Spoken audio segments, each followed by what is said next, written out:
So where does faith come from? In a supernatural, wonderful way, the Lord uses his word to communicate life to us and faith to us. Romans 10:17 in the contemporary English version, it says, no one can have faith without hearing the message about Christ. The New English translation says, consequently, faith comes from what is heard, and what is heard comes through the preached word of Christ. And so if you want to be built up in your most holy faith, if you want to have renewed faith, I just encourage you to open up the Bible and just ask the Lord, Lord, would you renew my faith? Would you strengthen my faith? Would you help me in my faith and build me up as I read the word?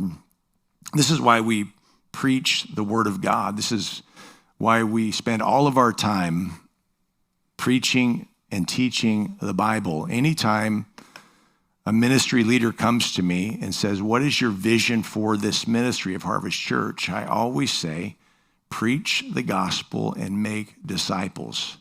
That is what we're about. We're about preaching the gospel and making disciples, because it's only through the preaching of the gospel and making disciples that we lead people into a greater place of faith and trust in God.